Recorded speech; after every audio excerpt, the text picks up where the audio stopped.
Bonjour et bienvenue sur Tennis Attitude. Dans cette nouvelle vidéo, nous allons parler de vos entraînements et plus précisément du niveau de vos partenaires de jeu.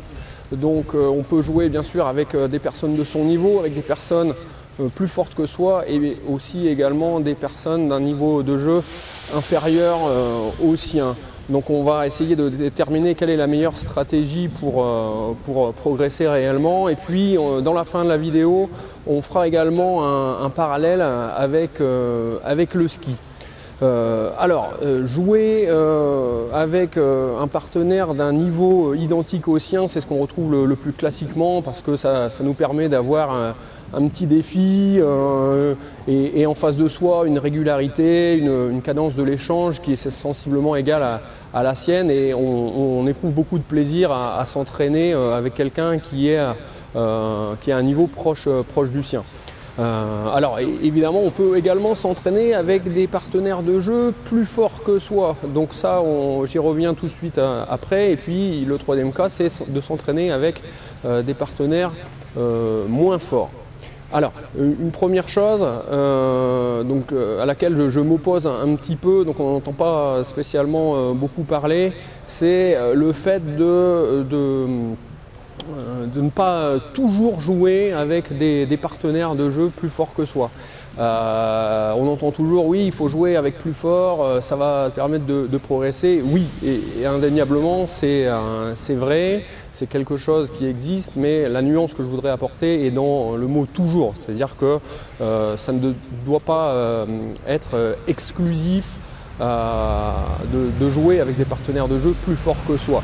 Puisque lorsqu'on joue avec des partenaires plus forts, on est souvent sous pression, on joue en contre-attaque ou en défense et on a rarement le temps d'appliquer certaines choses vues au cours d'un entraînement avec un coach. Alors, il y a aussi une autre chose que je voudrais évoquer, c'est aussi le fait de s'entraîner avec des partenaires de jeu plus faibles que soi. Le discours assez classique et le suivant, souvent, c'est non, je ne vais pas jouer avec quelqu'un de plus faible que moi, c'est pas comme ça que je vais progresser. Eh bien, si. Ou en tout cas ça fait partie des choses qui peuvent vous faire progresser puisque en jouant contre quelqu'un de plus faible, on a un petit peu plus de temps pour mettre par exemple des schémas tactiques en place pour développer son jeu tout simplement, pour s'appuyer sur ses points forts et puis voir ce qui marche concrètement puisque si on est un petit peu au-dessus de son partenaire, on va pouvoir mettre en place son jeu tranquillement. Et puis, une chose qui est essentielle aussi, c'est le fait de jouer à l'entraînement contre moins fort que soi, permet aussi de rapprocher la situation que l'on retrouve lors d'un premier tour de tournoi. Bien souvent, lorsqu'on démarre un tournoi, on joue à classement inférieur, donc avec potentiellement un niveau de jeu inférieur au sien. Ça c'est en tout cas sur le papier, ça ne veut pas dire que sur le terrain le joueur est inférieur à vous, mais en tout cas ça arrive parfois et si c'est le cas, il faut réussir à s'imposer dans ce match-là sans griller trop d'énergie pour gérer les tours suivants. Et puis également, lorsque on est un cran au-dessus, si on doit mettre 6-0, 6-0 ou 6-0, 6-1 à son adversaire, il faut être capable de le faire pour accumuler de la confiance et enchaîner avec les tours suivants. Voilà. Donc évidemment le bilan de tout ça, c'est qu'il faut faire un compromis sur vos entraînements, à vous de trouver un ensemble et un réseau de partenaires qui va vous permettre de jouer et de vous entraîner avec plus fort et avec moins fort que vous, puisque on a vu que les deux présentaient des avantages.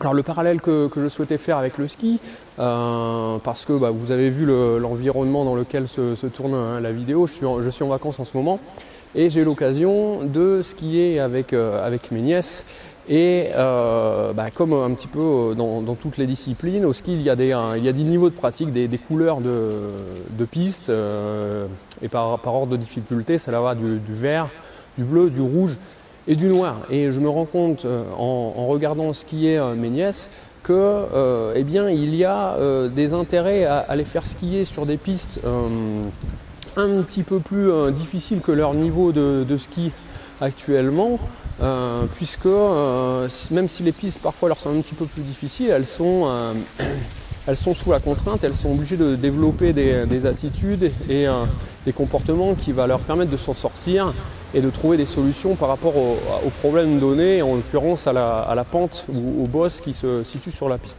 Et puis à l'inverse, les mettre dans des situations où elles sont toujours sur des pistes très faciles, ça va leur permettre là pour le coup de développer leur technique, puisqu'il n'y aura pas de frein et d'appréhension à descendre la piste.